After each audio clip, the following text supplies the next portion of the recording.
दोस्तों एक बात तो हम सभी जानते हैं कि हम मूवीज देखते हैं एंटरटेनमेंट के लिए, चाहे वो एक्शन मूवी हो, थ्रिल मूवी हो, हॉरर मूवी हो, जो भी हो जिसको देखकर हम एंटरटेन हो रहे हैं भाई साहब, मजा आ जाता है। हॉल में जाते हैं 250 रुपए में, वो पूरा वसूल करके आते हैं। अब कोई मूवी बुरी निकल जाए तो उसको हम क्रिटिसाइज कर देते हैं, लेकिन किसी भी मूवी के पीछे बिहाइंड द सीन में जो एफर्ट लग रहा है, क्या उसका अंदाजा हम लगा पाते हैं? मैं एवं ही भाई साहब आदिपुरुष जैसी मूवी की बात नहीं कर रहा जहां पर केवल पैसा लूटने का काम हो। मैं बात कर रहा हूं उन मूवीज की जहां पर आपका ध्यान रखा जाता है, मतलब एक ऑडियंस के थ्रिल, एक ऑडियंस के फील का ध्यान रखा जाता है।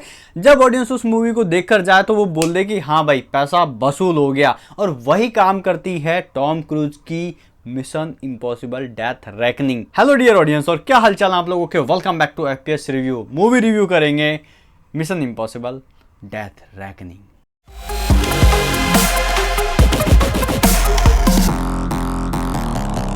Mission Impossible Death Reckoning part 1 ये एक एक्शन एडवेंचर थ्रिलर मूवी, और भाई साहब जो मूवी थ्रिल देती है, आपकी आंखें फटी की फटी रह जाएंगी, खुली की खुली रह जाएंगी, एंड जस्ट फील करोगे कि yes it is mission impossible.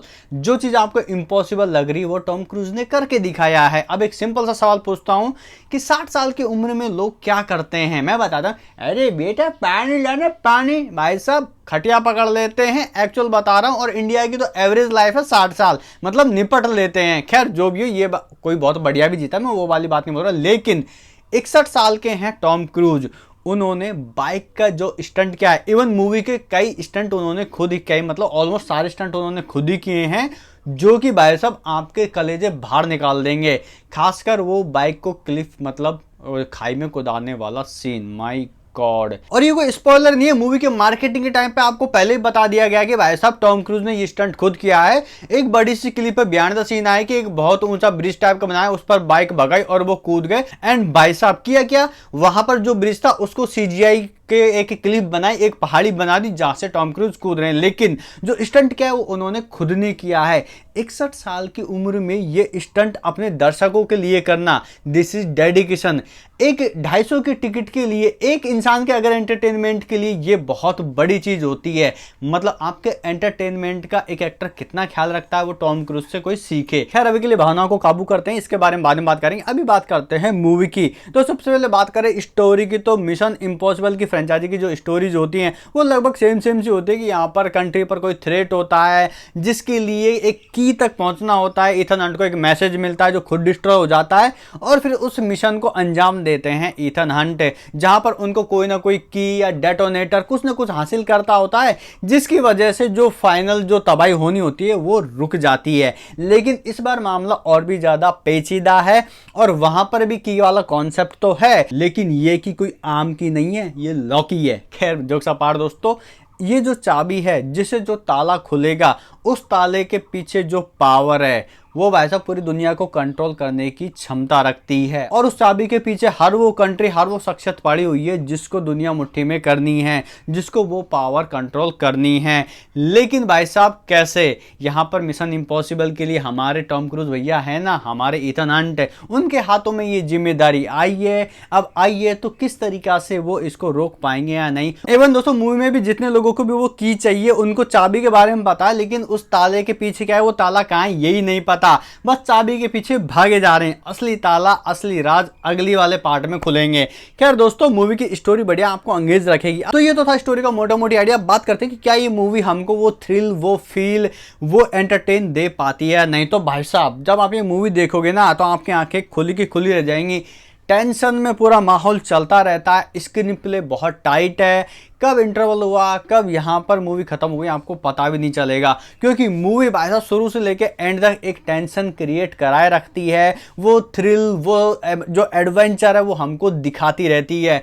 And दोस्तों मूवी की सिनेमेटोग्राफी बहुत कमाल की है। कई जगह पर जैसे शुरू में यहाँ पर जो सीन आता है सबमरीन का एक, तो वहाँ पर कैमरा एंगल 45 डिग्री से सीधा होता हुआ दिखाता है। 2-3 जगह वो सीन आता है, उससे मूवी की टेंशन का अंदाजा लगता है। और यहाँ पर जो कैमरा मैन है की काबिलियत का भी पता लगता है। तो कमाल की सिनेमेटोग्राफी, लोकेशंस काफ़ी अच्छी हैं, जो एडवेंचर सीन है, जो ट्रेन वाले सीन है, या फिर यहाँ पर एक कार चेजिंग का सीन है, एक छोटी सी नैनो टाइप की पीली सी कार चेजिंग वाला सीन है, बहुत ही कमाल के, आपको टोटली थ्रिल करेगी, आपको फुल मजा देगी। एंड दोस्तों थ्रिल की बात करें तो मिशन इम्पॉसिबल की एक चीज़ है जो हर बार हमको थ्रिल देती है, मेरा चेहरा नहीं बदलेगा, लेकिन ईथन हंट एक रैंडम आदमी जो आगे पीछे खड़ा है और वो बाद में ईथन हंट निकल जाए, कोई भरोसा नहीं भाई साहब। वो हमको इतना थ्रिल देती है और सेम फील हमको इसमें भी आता है। एक रैंडम बंदा एक मीटिंग में खड़ा है और भाई साहब वो हमको टेंशन तो देता है, मन में ये फील तो दे देता है कि ये ईथन हंट हो सकता है,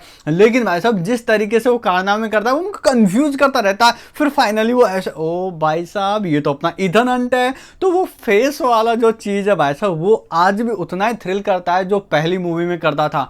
मतलब मजेदार यार, जो फेस वाला तो मेरा फेवरेट है, वो थ्रिल तो पूरा मतलब दिल तक लगता है। एंड दोस्तों टू बी ऑनेस्ट बताऊं तो इस मूवी की जो एक्शन है ऑब्वियसली टॉप नॉच तो है ही, और जो मिशन इम्पॉसिबल नाम है वो इस मूवी को देखकर अब एकदम सूट भी करता है, क्योंकि हर एक इम्पॉसिबल चीज इस मूवी में देखने को मिलता है। और एक सीक्वेंस आता है जहां पर भाई साहब हीरो हीरोइन हमारे टॉम क्रूज और उसके साथ में जो एक्ट्रेस हैं वो ट्रेन से मतलब ट्रेन खाई में कूद रही है, वो दोनों छलांग मार के जाते हैं। तो भाई साहब हमने ये चीज पठान में देखी है, लेकिन भाई साहब ऐसा लगता है कि पठान में जो देखा वो 144 पिक्सल पे चल रहा था और यहां पर हमने इसको 4K में देखा है। कहने का मतलब एकदम क्लियर, और जो फिजिक्स का भी थोड़ा बहुत ध्यान रखते हुए उस चीज को दिखाया है। कहने का मतलब पठान में वो पीछे का CGI VFX हमको नोटिस हो रहा था, लेकिन यहां पर एक ही डब्बे से वो छलांग मारते हैं, उसके बाद में किस तरीके से स्ट्रगल करके वो बचते हैं, वो बहुत ज्यादा रियलिस्टिक फील होता है। एंड दोस्तों एक और चीज बता दूं कि यहां पर जो ट्रेन का इंजन कुदाया गया है वो सीन भी रियल था, मतलब रियल ट्रेन का इंजन को दाया अकॉर्डिंग टू सूत्र, मुझे ऐसा पता चला है। बाकी कितना सच है ये तो नहीं बोलूंगा, लेकिन हाँ जब सीन आता है यहां पर क्लिफ से कूदने वाला, ओ माय गॉड, मतलब आपको ये बात ऑलरेडी पता है कि टॉम क्रूज ने वो खुद किया है, और जब आप ये मूवी में देखोगे तो आपको ये पता रहेगा कि ये उन्होंने किया है, तो आपका मुंह ऐसे फटा के फटा रह जाएगा, ऐसे निकलेगा भाई साहब।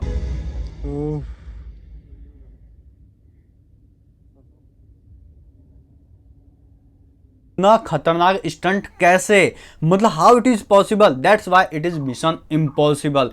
कमाल का उनका डेडिकेशन उस सीन में दिखता है भाई साहब, मजा आ गया। तो कुल मिला के मूवी की जितनी भी एक्शन सीक्वेंस है या फिर जिस तरीके से उन एक्शन सीन को फिल्माया गया है, तो मूवी की जो सिनेमेटोग्राफी है या फिर जिस तरीके से जो भी हमको मतलब विजुअलाइज कराया है वो देखने में काफी मजा आ जाता है, एकदम आपको थ्रिल फील होता रहता है।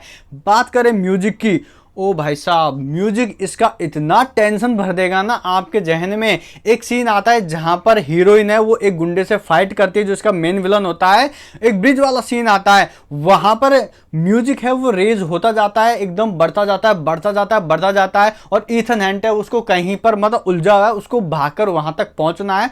वो म्यूजिक बढ़ता बढ़ता बढ़ता जो फाइट है उसकी आवाज उसके नीचे दब जाती है और वो एकदम से यहाँ पर इमोशन में बदल जाता है, इमोशनल सीन आ जाता है।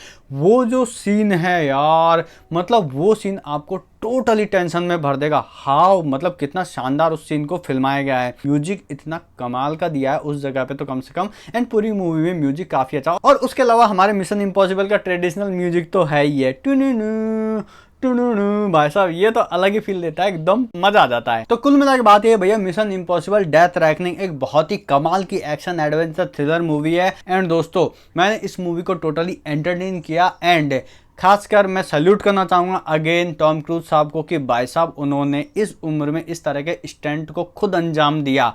वेल डन, मजा आ गया, और उसी चीज के लिए मेरा पैसा तो वसूल हो गया। खैर दोस्तों ऑल ओवर अगर मूवी की बात करें तो मैं मूवी को दूंगा 4/5 स्टार। आई होप दोस्तों आपको मेरा रिव्यू वीडियो अच्छा लगा होगा। अच्छा लगा तो वीडियो को लाइक कीजिए, दोस्तों के साथ शेयर कीजिए, चैनल पर नए तो चैनल को सब्सक्राइब जरूर करें। मिलते हैं अगले वीडियो में, तब तक के लिए जय हिंद, वंदे मातरम।